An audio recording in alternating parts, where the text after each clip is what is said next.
Hey, how's it going, my friend? This is James Randhouse, founder of PCI Institute, and in today's webinar, we're going to be talking about what is neurolinguistic programming. Now, just to give you a little bit of information about myself, now I actually became a certified NLP practitioner back in August of 2015, so it's been a little bit over 2 years now that I've been very active in the field of neurolinguistic programming.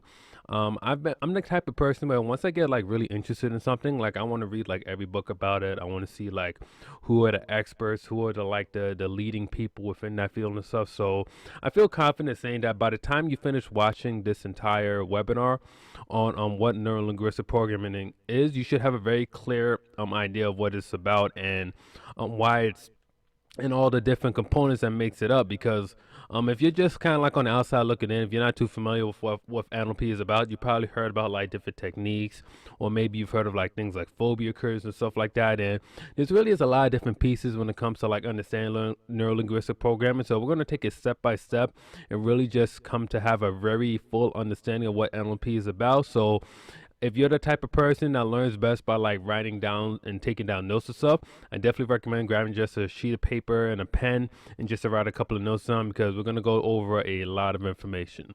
So with that being said, let's get started.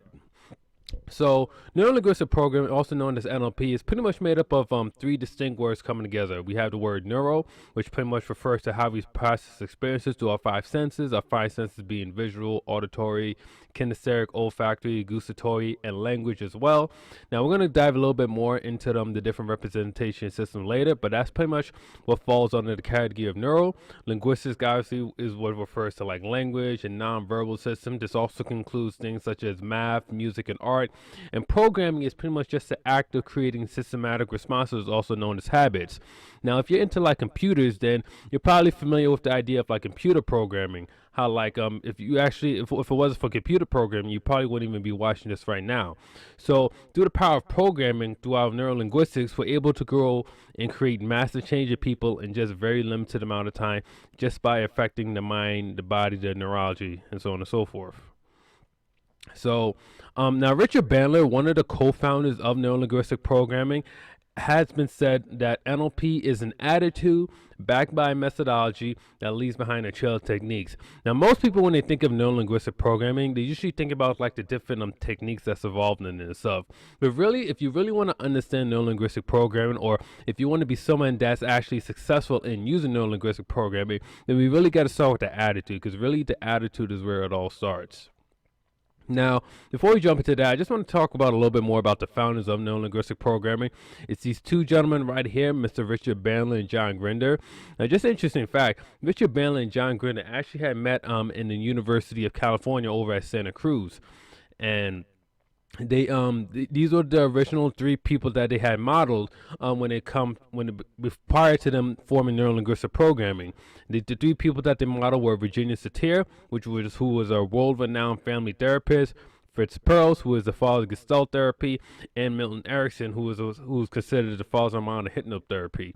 So it was these three people that they had went to model that allowed them to uncover the patterns and the structures of excellence, so to speak, to enable them to create such amazing changes within people. Now, it's thanks to their modeling that they was able to come out with their first book, which is known as The Structure of Magic. The Structure of Magic was originally published in 1975, and it's here in The Structure of Magic where the meta model was officially formulated for understanding the structure of language. Now, this book was intended to be used primarily by therapists for the clients, because as you can see in the previous slide, the three people that the founders have modeled were all like therapists in some sense of the word.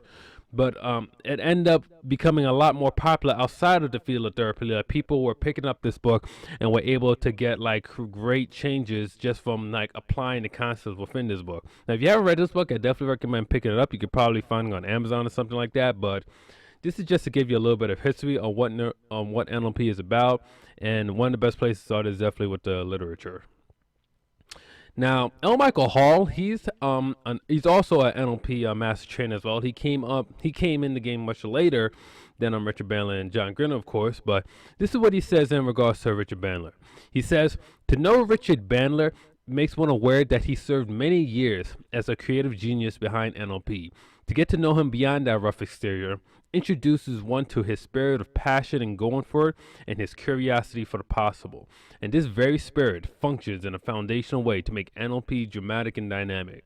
Now, maybe you might have never thought of NLP being something that's dramatic and dynamic, but it is in practically every sense of the word. I mean, if you really want to go and you want to create changes, if you want to live a life that's just something you can just wake up to and just kind of click your heels in the morning, then you want to be able to have that type of flexibility that NLP offers, where you're just able to change your state, be able to run your own brain, so to speak. Because there's a lot of people in this world where they kind of just wake up in the morning and they're not really running their own brain. They're just running programs that they just kind of like go on autopilot. They wake up, they go to work, they come home, and they just kind of do the same thing day after day.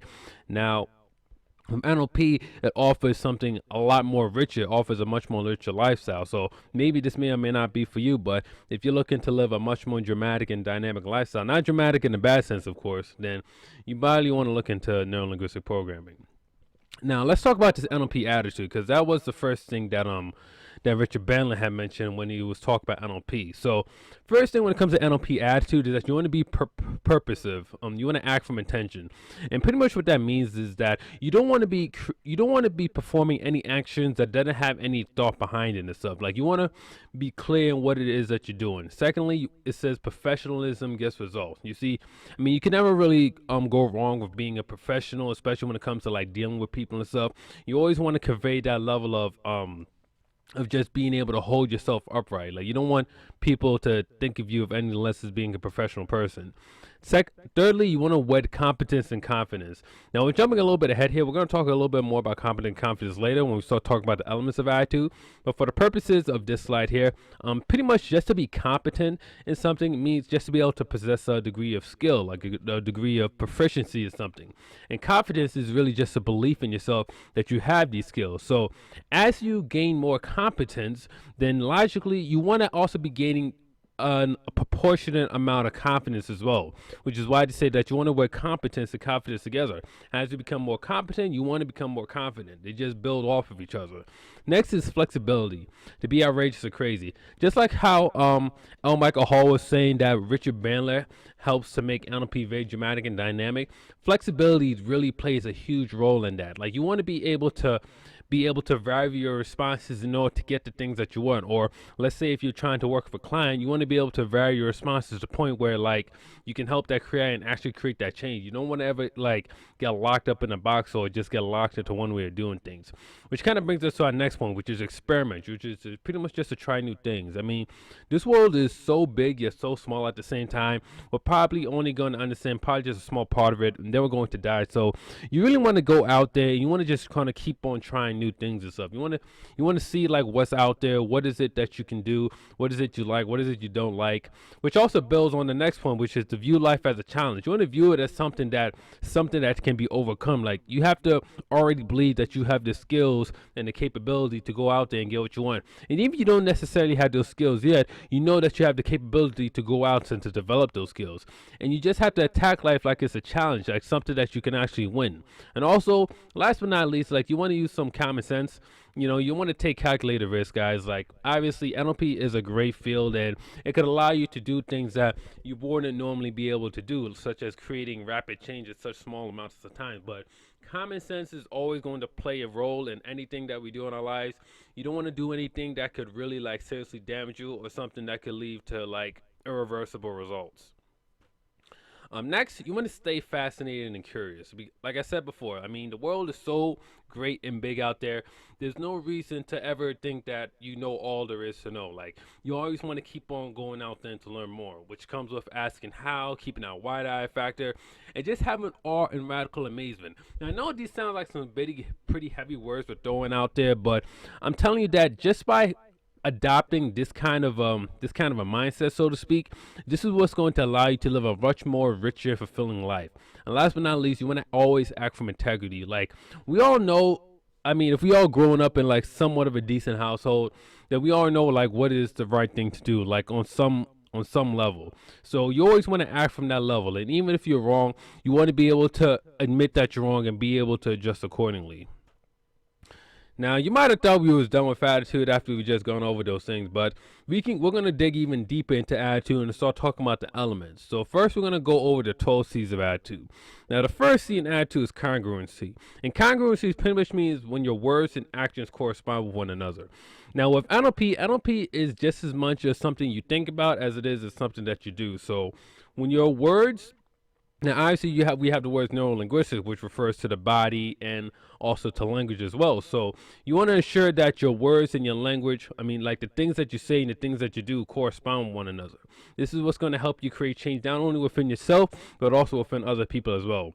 Now, competence is also something that we had touched on a little bit earlier. Competence is pretty much just nothing more than possessing a certain amount of skill in something. Now, when it comes to neurolinguistic programming, there's different techniques that you're going to be learning about. So you're going to want to develop a certain level of competence in order to be able to utilize these techniques effectively.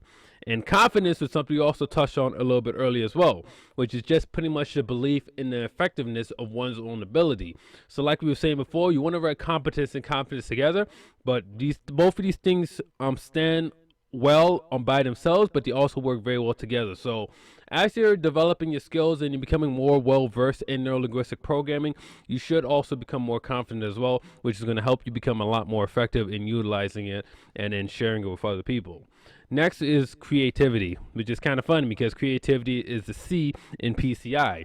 So creativity is just pretty much the ability to create meaningful new forms. Now, something I just want to mention here that I might mention a little bit later is that neurolinguistic programming does not end with Richard Bandler and John Grinder. Now, Richard Bandler and John Grinder granted all the people that created neurolinguistic programming, so we already owed them a huge debt, but they're not where neurolinguistic programming starts. Anybody can come into this field and help further advance this field, whether it's discovering new patterns and new ideas that complement the old ideas. That's pretty much what this field is about. It's a very alive field, and there's plenty of room to come in here and to make your mark, so to speak. So make sure you exercise those creative muscles. Next, we're going to talk about concern. Now, the way I use concern is pretty much the regard for or interest in someone or something. Now, at the very least, I hope you have some level of concern for a neurolinguistic program. Is this something you're interested in? But especially when it comes to working with clients, you also want to have a degree of concern as well, because obviously we're here to help people if you're using neurolinguistic programming in that sense. So you want to make sure that you actually have a certain level of concern for the people that you work with, and you want to see them help overcome whatever problems or limitations or blockages that they may have. Next is care. Now, care is close attention, as in doing something well or avoiding harm. And this is very, very similar to the word concern, but care kind of is a little bit different in that sense, because you also want to care about the people that you're working with. You want to care about the type of work that you're doing, and you also want to avoid hurting people as well. So concern and care are very similar to each other in that respect. Next is commitment. Now, you want to be committed, not only if you want to be a neurolinguistic program, you want to be successful in this, you want to be committed to actually learning all that you can about it, and as well as being committed to the people that you're working with when you're utilizing this technology. Now, commitment, the formal definition of commitment is the state of being emotionally or intellectually devoted to a belief, a course of action, or another person. So this definitely falls in line with neurolinguistic programming, especially if you're the type of person that wants to go out and you want to help people, or if you're very committed to the ideas of neurolinguistic programming and how it can help people. Both commitment plays a huge role in both of those aspects. Next is curiosity. We touched on this a little bit earlier, but we're gonna touch on a little bit more again. Curiosity is just nothing more than the desire to know or to learn. So when it comes to neurolinguistic programming, there's a lot to know, and you're going to see that much more as we go through the different slides and stuff. But you always want to maintain that certain level of curiosity. Like when we were kids, we were just naturally curious. We just wanted to learn everything and anything there was to know. So as a neurolinguistic programmer, if you could just find a way to find that curiosity that you had as a kid and just kind of bring it to bear on everything that you do, just keep it with you always, because it's always going to help you learn more, do more, and become more. Next, when it comes to attitude, we're going to talk about choice. Choice is the opportunity or the power of choosing. Now, one of the big things in neurolinguistic programming is that we're always trying to increase choice for other people. We're going to touch on this a little bit more later, but since choice is one of the elements of attitude, we're going to talk about it now. People it's always better to have more choice than less choice, and it's always better to have choice over no choice. Like, we never want to take away choice from other people. We never want to take away choice from ourselves. We just want to empower people to have more choices, and hopefully those choices that we empower them to have will lead them to better outcomes than they're currently creating at the moment. So always want to create more choice for people. Next is challenge. Now, we touched on this a little bit before, but challenge is really the test of one's abilities or resources in a demanding but stimulating undertaking. Yes, that's a dictionary definition. But anyways, challenge, you always want to keep like challenging yourself. That's just a great attitude to have in general, even if it's not like, for me, like, I used to play sports when I was a kid. Like, I used to play handball, I did weightlifting. Like, I always like to push myself. And when I found out excuse me, about neurolinguistic programming, and I realized that and I just realized how wide and diverse the field was, I kind of looked at it as a challenge, like something that I could really just go out there and really just apply myself towards. So I definitely encourage you, like, if you if you've never really been the type of person to exercise the challenge within you, then definitely use it when it comes to neurolinguistic programming, because there's always going to be more to learn. You always want to keep challenging yourself and just keep growing yourself, because that's what's going to help you become much better and much more proficient. Next is clarity. Now, clarity is defined as the clearness of thought or style. Now, clarity is very important, especially when it comes to like forming like a well-formed outcome, which is an idea we'll be discussing a little bit later. But you always want to be clear on what it is that you want to do. Like, if you're helping someone, you want to be clear on what it is that the problem that they have, what it is that you're going to do to help them solve those problems. Clarity is just something that's always going to be very useful for you to have. And next is consequences, because consequences is defined as something that not logically or naturally follows from an action or condition. So when it comes to anything that we do, there's always going to be consequences. Like, if you decide to not go to work, there's going to be consequences. If you decide to not pay your bills, there's going to be consequences. If you decide to not solve a problem that you've been having, there's going to be consequences. So we always got to be aware of the consequences behind the actions, behind the things that we do, and also behind the things that we don't do. Now, next, after the 12 C's, now we're going to go over the 12 E's of attitude.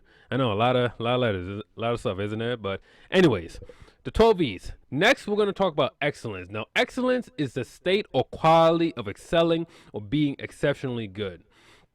Now, excellence is very different from perfection. Now, I'm not asking people to be perfect here, but everybody has the capability of excelling in anything. It could be in neurolinguistic programming, it could be in sports, it can be in school, it could be whatever. Like, you want to be exceptionally good at something in your life. And if neurolinguistic programming is something that you're interested in, then having the attitude of just excelling in it is not only going to be good for you, but it's also going to be good for the people that you decide to work with, if you decide to take NLP to a therapeutic setting, so to speak. Next is excitement. Now, excitement is a feeling of lively and cheerful joy. Now, don't you just love feeling excited? Like, imagine if you had won the lottery or something like that. Like, you would just be probably bouncing over your seats. Now, granted, winning the lottery is pretty unlikely for most people, but just having excitement, just being happy about being alive, just work with people, like that excitement, like, it's contagious, and people like to be around people that are just full of good vibes and positive energy. Next is envision. A vision is to have a picture. It's a picture in the mind, essentially. Now, picturing in the mind is gonna definitely come to the place once we start talking more about about representations and stuff like that. We touched a little bit on it earlier, but you want to be able to have a clear picture in your mind whenever it comes to like doing something. Like, if you wanna help somebody, you want to be able to form a clear picture. Or when you're using like the different techniques, let's say if it says to remember a time where you felt really successful, you want to be able to clearly picture in mind what that time was like for you. Like, being able to vision is just going to come in great handy. And a lot of the most successful athletes use it, like prior to them competing or something like that. Like, they'll just stop for a minute and they'll just envision in their mind the result that they want, and then just go out and execute. Now, after envision is energize. And energize is to have or cause to have energy. So it kind of goes hand in hand with the whole excitement thing. Like, you you want to be giving like energy to other people, and you want to be energizing yourself. And the way you energize yourself is by putting yourself into the right state to energize other people. This is also something that can be very useful when it comes to like helping yourself, helping other people. So have some energy. If you don't like be able to like get up on your feet, go work out. Working out is really great for like energizing yourself. You know what I mean? Eating good food, laughing, just have some high positive energy. That's what it's about, guys. Next is to enable. To enable is to make possible. Now, as an NLPer, we're able to enable people to create the changes that they want to create. Now, granted, like people ultimately, it's them that decide that they want to create the change, but we enable that to happen. Why? Through our knowledge, through our understanding, through understanding the different patterns.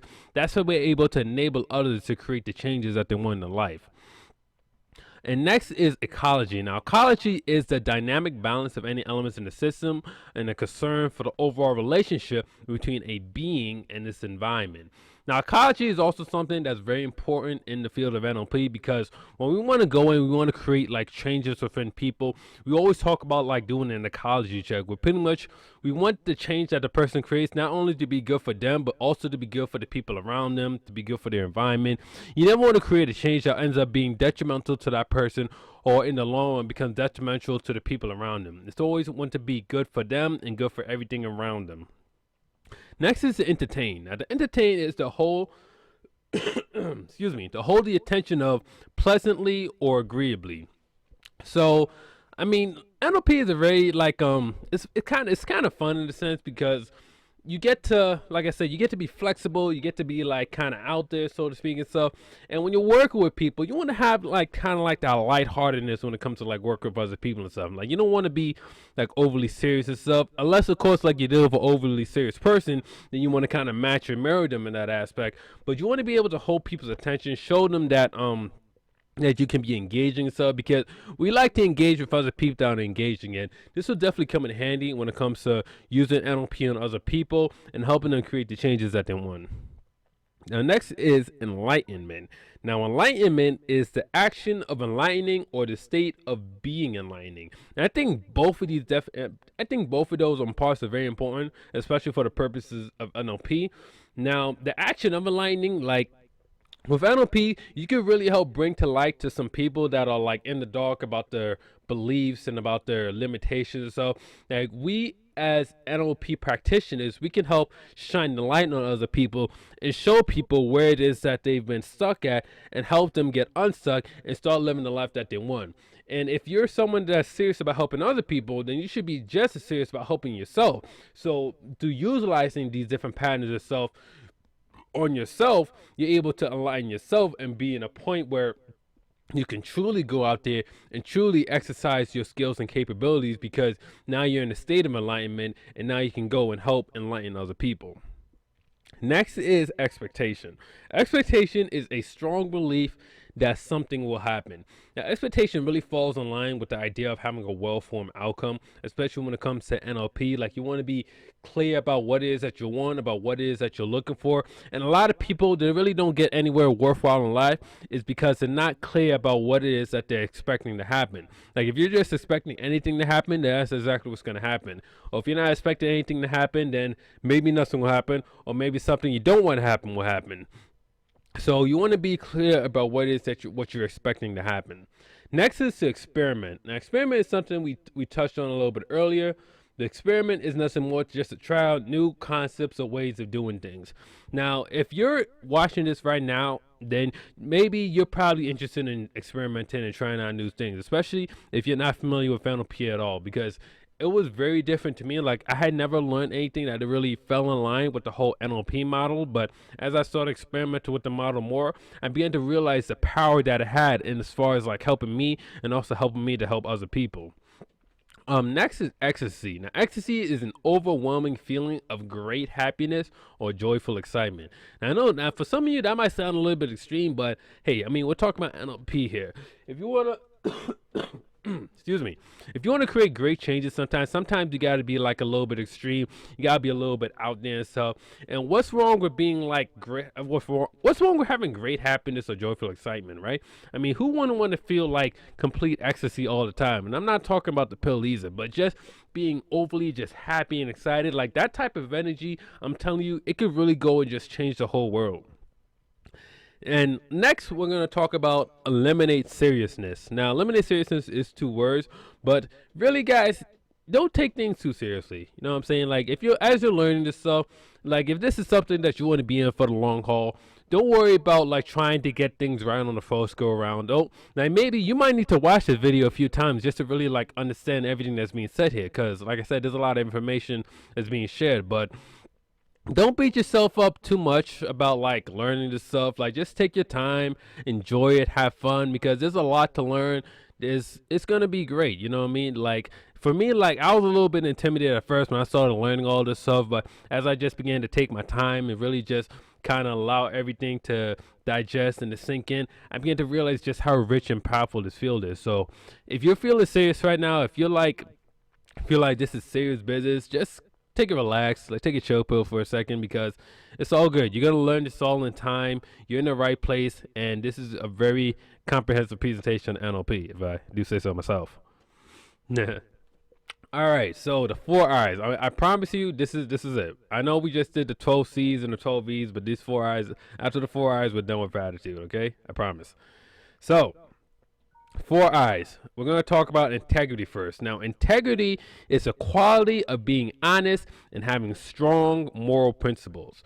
Now, integrity is something you don't see really a lot of these days. Like, it seems like everybody's just trying to, trying to get an edge, so to speak. You know what I'm saying? Like, do something that they really shouldn't be doing or anything like that, or try to do things behind other people's back. Now, when it comes to NLP, like, this is some really powerful stuff right here, if I do say so myself. So it's very important that you have a certain level of integrity. Like, when you're working with people, that you want to be able to focused on helping people for the better. You don't want to be trying to like game other people and stuff, because if you believe in karma or anything like that stuff will come back to haunt you, and it won't be good for you. It won't be good for the other person. It's not going to be good for the world. So always act with integrity. Just do the right thing, even if no one's watching, even if no one will acknowledge you for doing the right thing.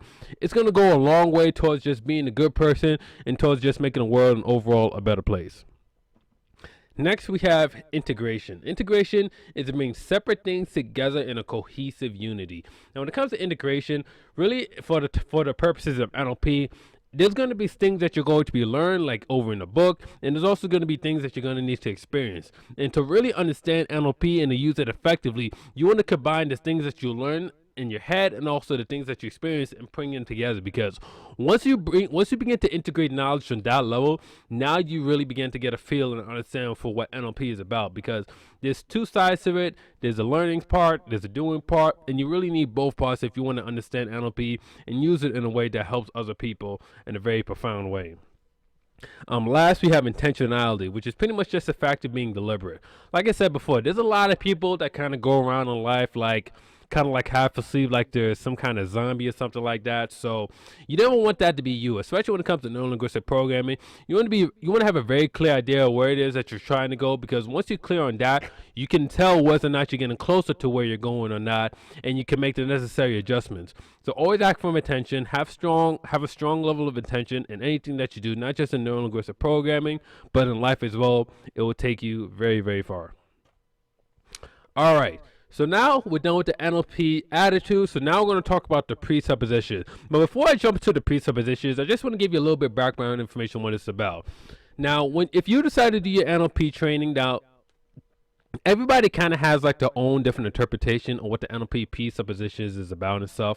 And there really isn't one correct set of presuppositions. This is just some presuppositions that I found that more or less encapsulated what NLP was about. Now, these things are neither true nor not true. These are just very useful beliefs and or filters to have as far as just going out and being out there in the world and stuff. So that's pretty much what these presuppositions is about. All right, so with that being said, the first presupposition is the meaning of the communication is the response that you get. So what does that mean for us? So everybody out there is like constantly communicating and stuff, right? Like we communicate verbally, we communicate non-verbally. We all want to go and transmit information. At least that's the idea behind it, right? We want to transmit information to other people. Now, let's say there's a certain message that you want to present to another person, and you go and you communicate to that person, and that person responds in a way that you don't expect, or in a way that you don't expect. Let's leave it at that. You respond in a way that you don't expect. So, what are you to do?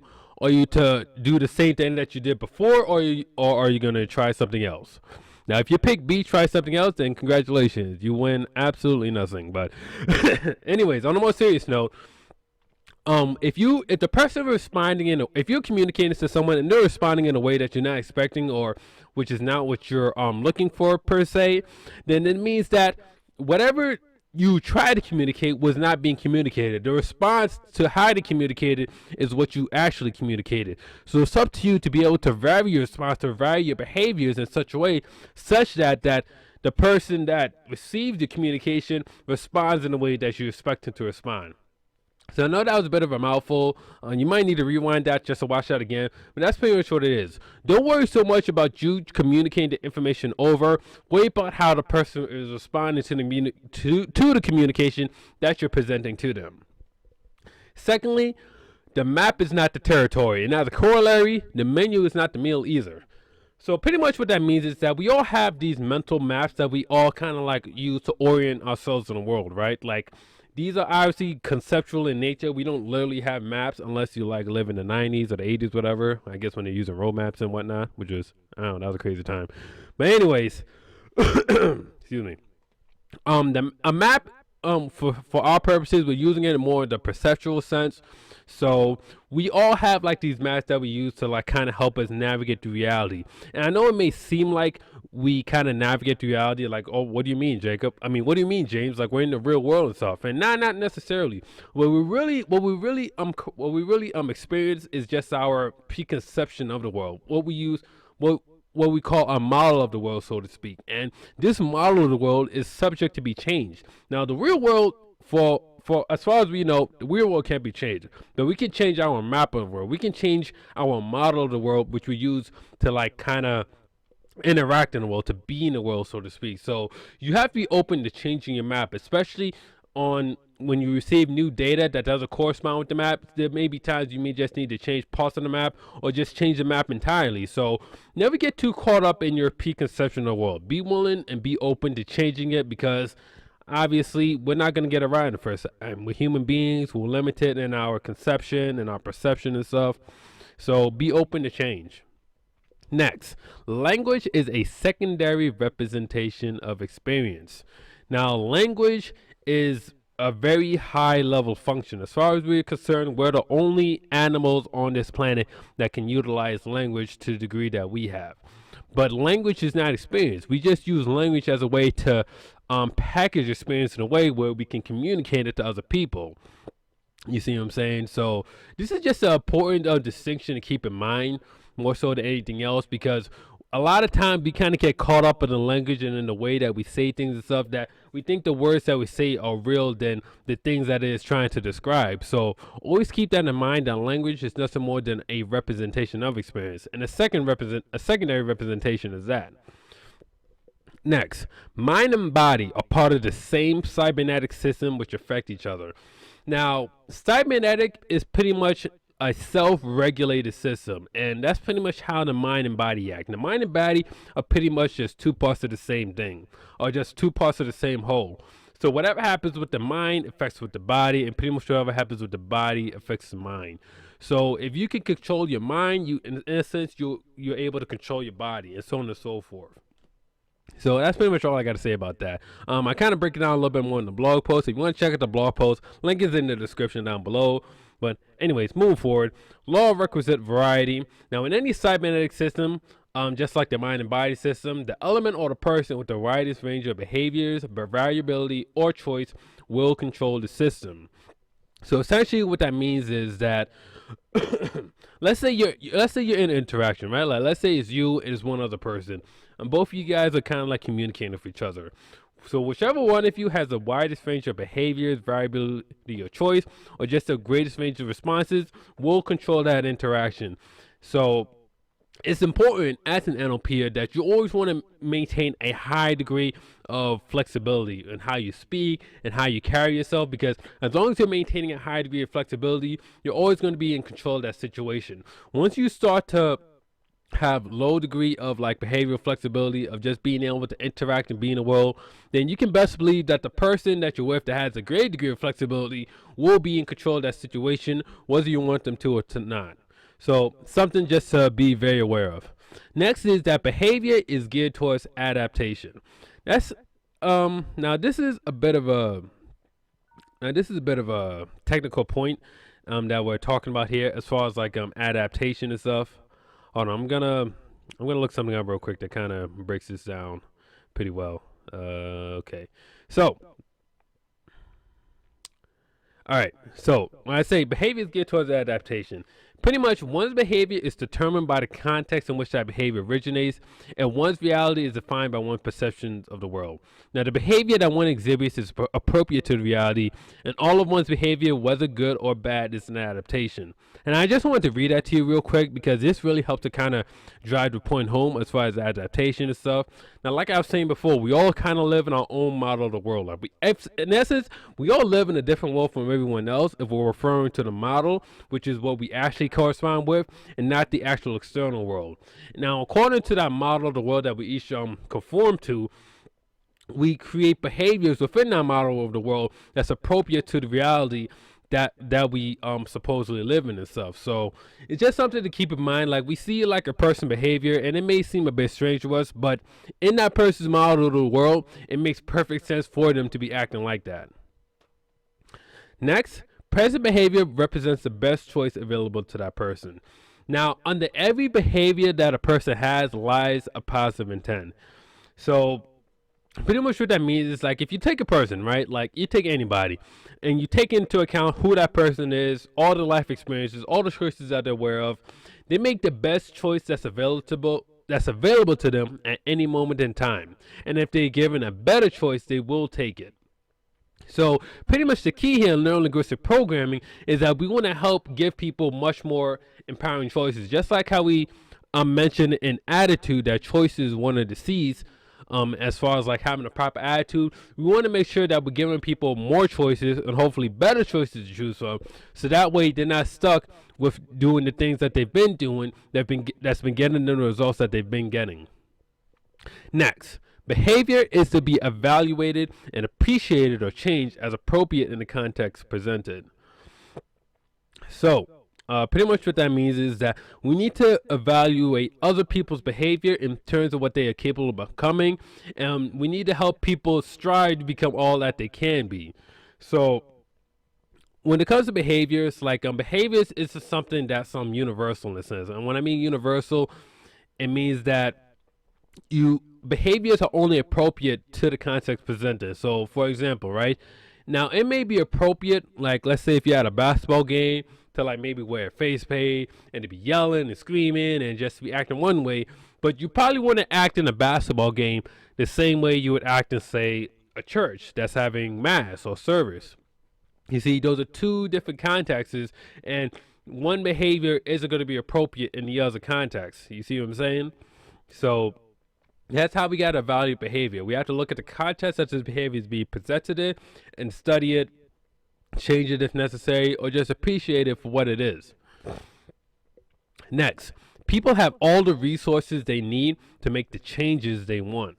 Now, I know this is a very bold statement to make, but this is something that I very much believe in, and something that I hope that you believe in as well. You see, people already are incredible beings. Like, people have no idea how powerful they are, how capable they are capable of becoming. But it's up to us as neurolinguistic practitioners to help people become more aware of the resources that they have and help connect them to those resources, so that way they can go out there and create the changes that they want to create. And you see what I'm saying? Next, possible in the world and possible for me is only a matter of how. Now, this is actually something I got from Wyatt Woodsmall. He's actually another very prominent master trainer of neurolinguistic programming, and this is pretty much what forms the basis for modeling. And for those of you that aren't familiar with modeling, it's pretty much just taking a skill that someone is good at and just breaking it down to its necessary components. You see what I'm saying? So if you see something happening in the world, it doesn't matter what skill it is. Maybe this person is really good at selling. Maybe they're really good at playing video games, or they're really good at like public speaking. If it's possible in the world, then that means it's very possible that you can do it as well. In theory, now obviously there may be like there may be some training and some preparation involved, but if it's possible in the world, that means it's possible for you. And really all we have to do is just figure out how it's being done, so that way we can go out there and replicate it. Very, very powerful stuff. Next, the highest quality information about other people is behavioral. Now, why do I say that? Now, you see, now people are going to say a lot of stuff. Like, people are really good at talking. I think I'm pretty good at talking, but people love to talk a lot. And we do take into account what people say and stuff, because obviously, if we did take into account what people say or give any weight to what people said at all, then we would just live in a world where people just didn't trust each other, and we would probably go all extinct. But we do take into account what people say to some extent, but the behaviors, the thing that we can see, that's going to always trump whatever that they say, because they may be saying one thing, but if their behaviors is showing something else, then we need to be focusing on the behaviors that they're showing at that present time. Next, it is useful to make a distinction between behavior and self. And this kind of builds on the point that I was talking about before. Because yes, behavior is the highest quality information that we can get about other people, but at the same time, people are not their behaviors. What you're doing at any moment is not going to even come close to who you are. Like your actual self, like the I or the you, so to speak, that's always going to be much, much greater than any like single behavior that you're doing at any time. So if somebody's doing a behavior is causing them harm and stuff, that doesn't mean that there's something wrong with their self, so to say. It just means that the behavior is wrong. So all we need to do is focus on changing that behavior, not necessarily the self. The self and the behavior are two entirely different things. Our behaviors constantly are changing, but the self always remains the same. Very important thing to keep in mind. And last but not least, there's no such thing as failure. There's only feedback. Now, this is a presupposition that I really love, because not to say that failure like doesn't exist entirely. Like obviously we should acknowledge some things as failures, at least in certain instances, but feedback is pretty much just another way of saying that, all right, I did something, I got back some information. Now, what am I going to do with this information? In fact, Thomas Edison is probably the perfect example of this. Now, you may have heard the story of Thomas Edison where he was asked like, oh, like you fail at like creating the light bulb like 10,000 times, right? Like we all hear about Thomas Edison trying 10,000 times to create a light bulb and it not working for some reason. But what he said in response to that was just completely genius, in my opinion. He said, oh, I didn't fail 10,000 times, is what he said. I merely just found 10,000 ways that did not work. And you see how that subtle shift can be so powerful, just by acknowledging like, okay, it's not so much out of obvious. If you notice something isn't working, then acknowledge that it's not working, but be willing to do something else and to do something different. And you do that by just determining the feedback and being able to adjust and calibrate based off the feedback that you're getting at that moment in time. Very powerful stuff. All right, so next, now we just finished covering the NLP presuppositions, so now we're going to talk about the 4 operational principles behind neurolinguistic programming, which is really going to help you make this thing work for you. Now, the first operational principle behind neurolinguistic programming is that you want to know your outcome. So what do I mean by that? Is like essentially you want to know what it is that you're going after at the end of the day. Like if you're not clear on what the end result is, then anything that you're doing is pretty much more or less pointless, because you're just doing things and you don't really have a clear idea in mind of where it is that you want to go. So you want to know your outcome, and we're going to talk about that a little bit more when we start talking about how to create a well-formed outcome. Next, after you know your outcome, like you know what it is that you're going for, you want to have sufficient sensory acuity to know whether or not you're getting closer to it. Now, sensory acuity pretty much just obviously responds to the senses, what it is that you can see, what you can hear, what you can touch, so on and so forth. You want to have very good sensory acuity to know whether or not you're getting closer, because without the sensory acuity to know whether or not you're getting closer, then you're just going to keep doing things, and you might get a little bit closer, or you might get a lot farther, and chances are you're probably going to get a lot farther from your goal because you're not having the sensory acuity to know that you're getting closer or farther away from it. Next, after you have sufficient sensory acuity to know whether or not you're getting closer, you want to have sufficient flexibility of behavior so that you can vary your behavior until you get your outcome. Now, pretty much what that means is, like, obviously, it's one thing to be able to notice that you're getting further away, but now, after that, you have to be able to do things differently so that way, when you're going, so that way you can do the necessary different actions so you can get closer to your outcome instead of getting away from it. And last but not least is that you want to take action now. Take action now. In fact, I had to say that twice because it's that important. We keep thinking that we can act in the future or act someday, but the only time that we can act is right here and right now. So if you've been sitting your butt telling yourself that, yo, I'm going to do something one day or someday, that day is today. Take action, make it happen. Okay, so we talked about knowing your outcomes, but now we're going to dive much deeper into that concept about how to create a well-formed outcome. Now, to create a well-formed outcome requires a couple of steps, as you can see. Firstly is that it must be stated in positive terms. This is very important because a lot of people, like, you'll ask them, like, hey, like, what do you want? And they might say something like, oh, well, I don't want to be fat anymore, or I don't want to be broke, or I don't want to live with my parents, or anything like that. You see, we cannot have a negation of experience. A negation of experience is impossible. We can only have a positive experience in a sense. So if you say that, oh, I don't want to be fat anymore, then your goal should be, oh, I want to lose 20 pounds. You see, that's a positive goal. That's something that can be measured. That makes sense. Or if you say, like, oh, I don't want to live with my parents anymore, you can say, well, I want to move into a 2-bedroom apartment. You see, just simple things like that can create dramatic differences in results. Now, next is that your outcome must be testable and demonstrable in sensory experience. So what does that mean exactly? It means that I should be able to take out a movie camera and be able to film what your final outcome looks like. So if I can't take out a movie camera and film your final outcome, then that means that it's not testable or demonstrable in sensory experience. Excuse me.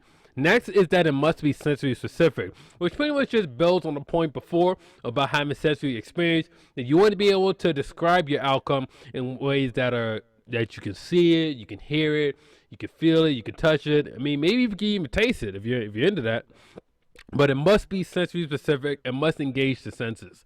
Next, it must be initiated and maintained by the subject. Now, this is an outcome that you're setting for yourself. Obviously, the subject would be you, but when it comes to, like, creating an outcome, you want to make sure that the control over this outcome is completely maintained by you, or if you're working with someone, is completely initiated and maintained by the subject, meaning that they must be in complete control of this outcome, or whether or not they're able to get it or not able to get it. It shouldn't be, in other words, it shouldn't be required that someone else needs to change or someone else needs to do something in order to attain the outcome. Now, you could be willing to do something in order to, like, inspire another person to change, but ultimately, when it comes to, like, getting an outcome that you want, it must rely solely on you, or if you're working with a client, it must rely solely on them for them to achieve it. Next, your well-formed outcome must be appropriately and explicitly contextualized.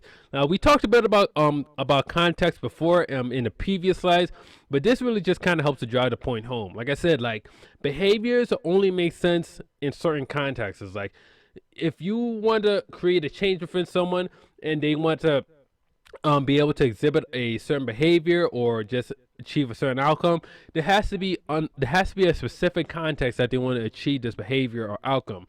Now, when you start creating universals, now this starts messing with the ecology, which is something that we talked about earlier. Now, this could potentially affect this person, or it could affect the people around them in negative ways. Next, it should preserve any positive product of the present state. So pretty much, like, yeah, we all want to go, and we want to go after outcomes that's supposedly going to give us a better life and just make things happier and richer and all that good stuff. But there's still things within our present state that's positive, and it's important that as we're going and we're chasing our outcomes, that we retain the positive retain anything positive that's going on in our environment. So let's say like if you're really broke right now, right, and you want to get rich, but one of the positive products of your present state is that you already work out a lot. Now you don't want to be chasing riches to the point that you end up letting your health go to waste. You see, that's not preserving that's not preserving your health. And what happens is as you go and you achieve your outcome, like the more successful you become, the worse your health becomes, and then you just end up with even bigger problems that you had before. Which brings us to our last point, is that it must be ecologically sound. That means whatever that you're going after, it has to be good for you. It has to be good for the people around you. It has to be good for the environment. All these factors have to remain in balance even after you achieve your outcome. So that's well-formed outcome, guys. So now we just finished talking about the well-formed outcome. Now we're going to get into the NLP Communication Model. And I know this looks like a freaking masterpiece, doesn't it? I know I did it myself, but I know we got a lot going on here. But I'm gonna try to break this down piece by piece to you, just so you can kind of understand what's going on here. So according to the NLP Communication Model, right? So over here we have the external event that's happening. Now, external event could be anything. It could be like a baseball game that's happening. It could be like a date. It could be anything that's happening in the external world that could be described in visual, auditory, kinesthetic, olfactory, so on and so forth. That's pretty much what the external event represents. So from the external event, these events go through our filters. And our filters, pretty much what you do is that they delete, distort, and generalize. Now, we use delete, distort, and generalization in a very particular way. Now, delete means that we actually omit certain parts of our experiences out.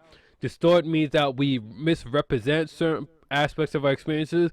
Now, a great example of distortion is, imagine that you're walking in a forest, right? And you, at the corner of your eye, you think that you see like some kind of rattlesnake or something. So your heart starts racing, like your palms get sweaty, you feel the sweat dripping down your forehead. You think to yourself, "Oh my God, this snake is gonna bite me or whatever," right? But then you turn around, and all of a sudden, instead of it being a snake, it's just like a piece of rope on the ground, right? So you see, that's an example of distortion. You thought that you saw one thing, but your brain, in a sense, misrepresented that experience and told you that it saw something else entirely. And generalize is pretty much just to draw global conclusions based on 2 or 3 different outcomes. So generalizing is, for example, like with doors. Let's take doors, for example, right?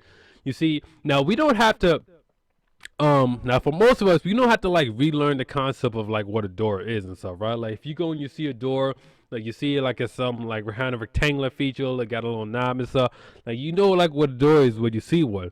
And you probably only had to see a door a few times to kind of just have an idea of what a door is. Even if it's a little bit different, it might be a different color, but that's how we use generalization, and that's how generalization can be very useful, but sometimes it can be very unuseful. So these are the 6 filters that we use to like to delete, distort, and generalize reality.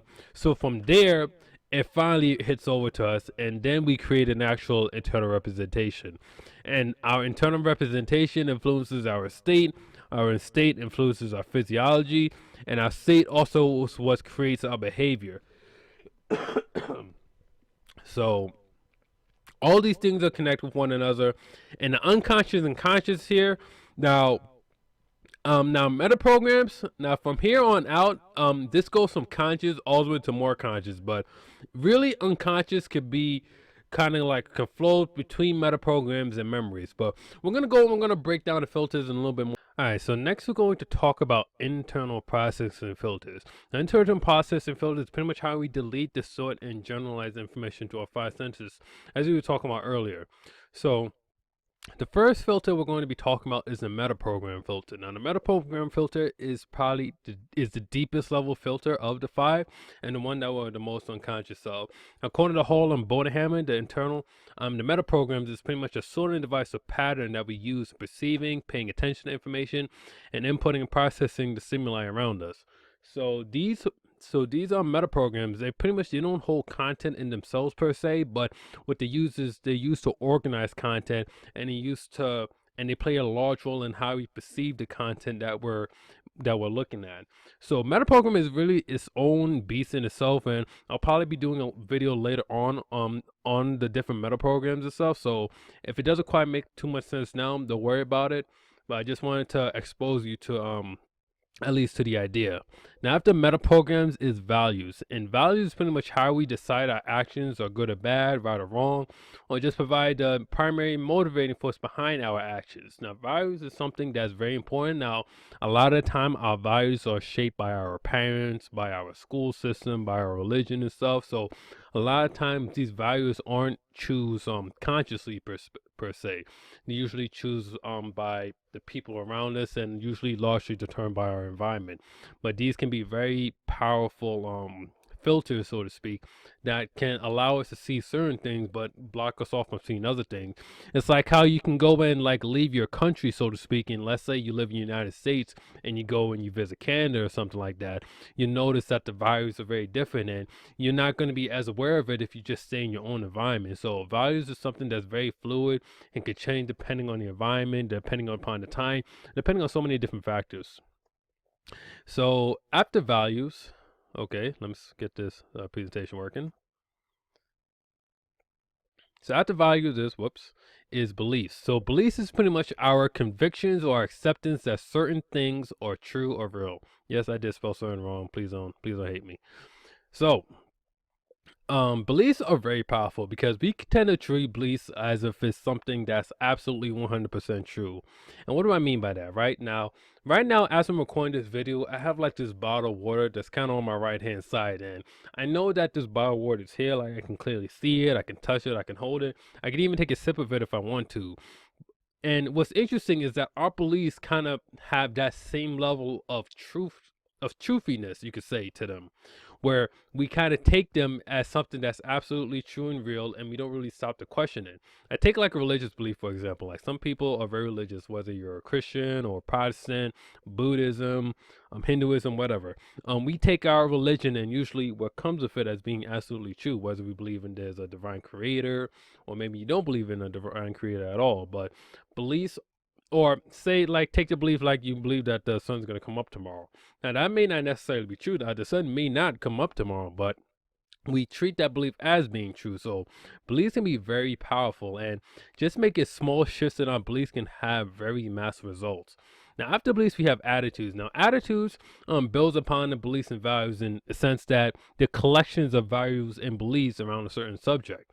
Now, changing a value is one thing, and changing belief is something else. But changing an attitude is really like a whole beast unto itself. And what I mean by that is that pretty much our attitudes are very hard to change because, like I said, it's a collection of values and beliefs, and so it's usually in regards to like multiple values and beliefs around something. So it can be very challenging to change, but of course it's not impossible, especially when you have the technology like neurolinguistic programming. Next is we have memories. And memories is pretty much just the ability to recall past information or past experiences. Now, some people say that memories is ultimately what makes us who we are because our memories is just because without our memories, let's say if you didn't have any memories at all, you have no idea like where you were raised, like what kind of information you've been exposed to, or any like of those formative events that may have contributed to who you are right now. Like we only are able to have some sense of who we are, that some sense of duration in this life by being able to access the memories that we have from the past. So memories are very powerful and play a huge role in filtering how we perceive our reality. And last but not least is our decisions. Decisions is pretty straightforward, just a choice that is made, or really it's just an act of making up your mind when deciding between several different possible choices. Now, when we were younger, we were making decisions and we may have not necessarily been aware of them. Like maybe we had a really strong authoritative parent that it would tell us that, oh, being fat is like a sin or something like that. Let's say that was like implanted into you. Now you may decide that being fat is something that's bad because that was imprinted into you at such a young age. Like it was a decision that was made. It's just a decision that you really wasn't in a position to like critically examine or to study. So you just kind of went along with whatever decision was impressed upon you around that time. So we're constantly making decisions every day. Like hopefully now, if as an adult, we should have a greater degree of control over the decisions that we make. But more often than not, the decisions that we make are nothing more than reflections that we have made in the past. So always realize that these decisions are constantly filtering your experience, and these decisions are going to affect what you remember, your attitude, your beliefs, your your values, and so on and so forth. So decisions are very important, and it's the first step towards actually creating change by deciding. So let's talk about a little bit about the representation systems, because this is something you're going to see come up time and time again, especially in regards to neurolinguistic programming. So as far as the representation system goes, there's really 5 that we really primarily focus on. And out of those 5, there's only 3 of those that we focus on.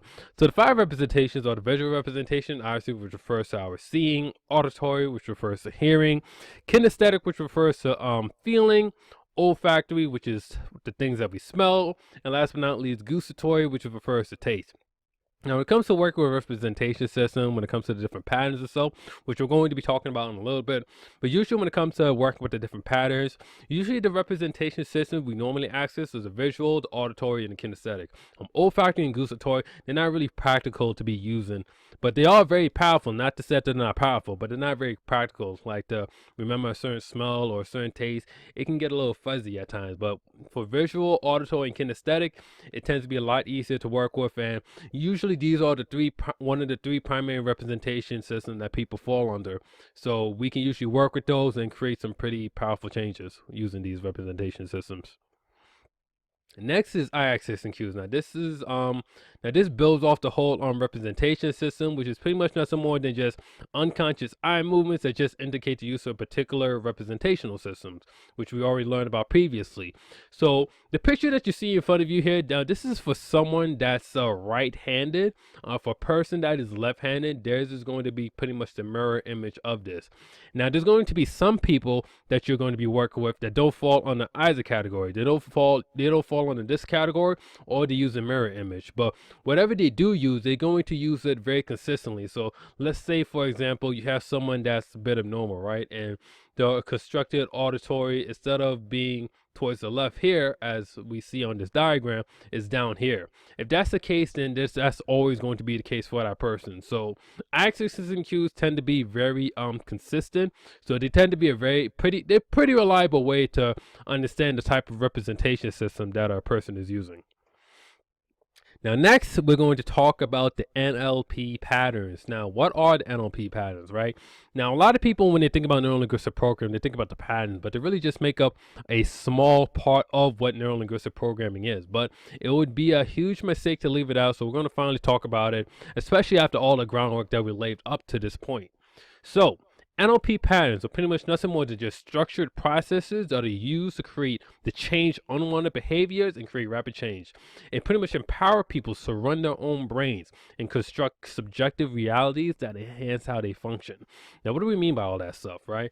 Now, we've talked about running our own brain before, and that's really where the heart of NLP lies, among other things, of course, but to help people with running their own brain, because our brain is such a powerful, it's kind of like one of the most powerful supercomputers ever. And the thing is, when we were born into this world, we wasn't really like given like a manual or given instructions on how to use our brain. But with NLP, we actually start to pull back the curtains a bit and understand exactly like how our brain, or more specifically our mind, works, and how we can utilize our mind to help us create the subjective realities that we want. Because like I said already, we all live in our own model of the world. Like my model world is not going to be the same as yours, and yours isn't going to be the same as your friends, and so on and so forth. But we can go, and understanding that all models are pretty much subjective, we can go and take those subjective realities and create a reality that's empowering to us, that helps us to create the life that we want. And not only can we do that for ourselves, but we can do that for other people. Now, there's a lot of different NLP patterns that exist out there, and there's constantly more that are being created, but these are the 4 main categories when it comes to the patterns. Now, the 4 types of patterns is the first one is a parse pattern. Parse patterns are pretty much used to integrate 2 or more parts that are in conflict. So what do we mean when we say parse and stuff? Now, have you ever had the experience where it's like you had one inclination to do something, like let's say part of you really wanted to go to the gym and really work out and stuff, but another part of you just wanted to kind of like sit down and just veg out in front of the TV?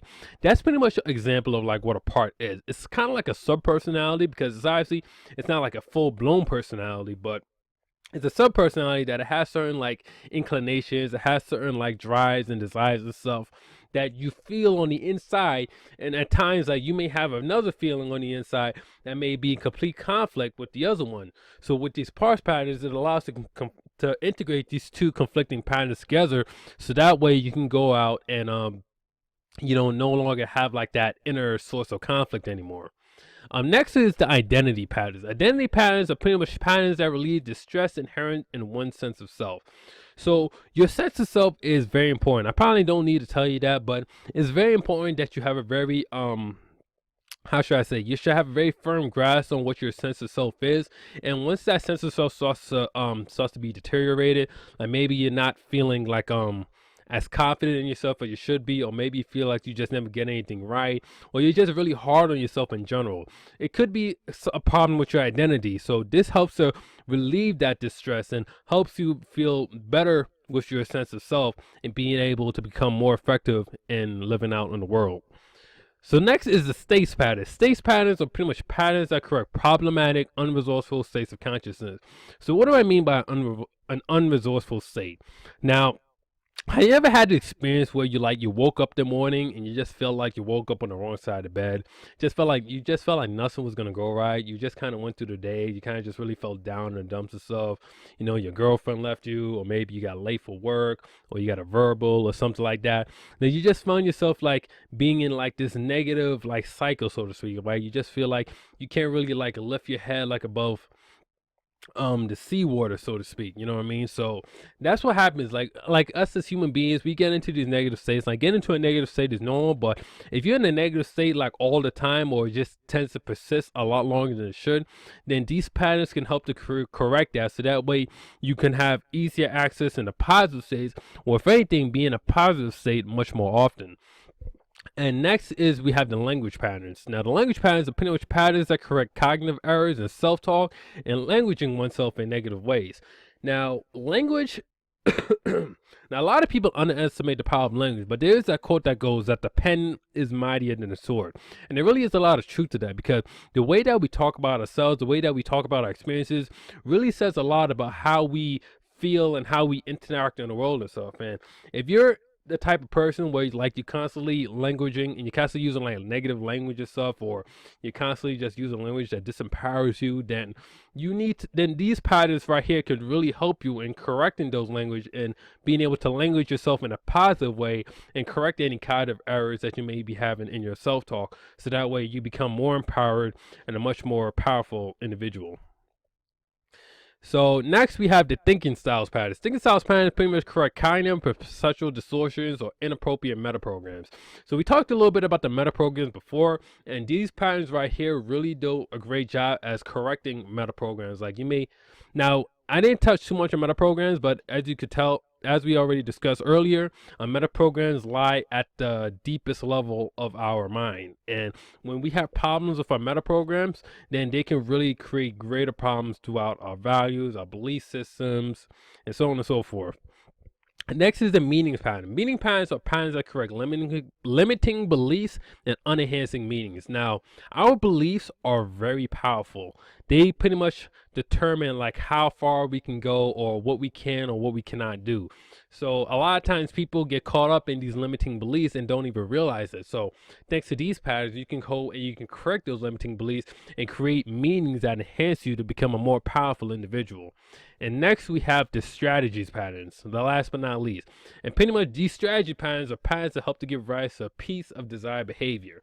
Because obviously, like we said earlier, behavior is pretty much the most reliable form of information you can get from a person. So when you're able to imitate behavior, or when you're able to like create new behaviors within yourself, you're able to, in essence, create a new life for yourself, because it's only by exhibiting new behaviors that we're able to create changes in the world. We can't create changes in the world just by thinking about it or hoping for it. We have to have the behaviors that correspond to the changes that we want to create. And next, now we finished talking about patterns, but I want to talk about anchoring, which is also a really important technique in neurolinguistic programming. Now, anchoring is pretty much just a process of association, associating an internal response with an external trigger. So what do we mean by all that stuff? So how many of you are now? Are you, if you're familiar with the Pavlov's dog experiment? Pretty much the way that experiment worked is that whenever Pavlov would go and he would bring food out to the dogs would start salivating. And while they were salivating and he had the food out himself, he would go and he would ring a bell. So what would happen is he would do this experiment several times. Like every time he brought the food out, he would ring the bell, the dog started salivating. So what he did after he did this a couple of times is that he would go and he would just ring the bell. Right? He just rang the bell. He didn't bring any food out. But what happened, which was really interesting, is that the dog started salivating. They pretty much responded to the bell, excuse me, as if there was food that was coming out, but there was no food coming out. It was just a bell.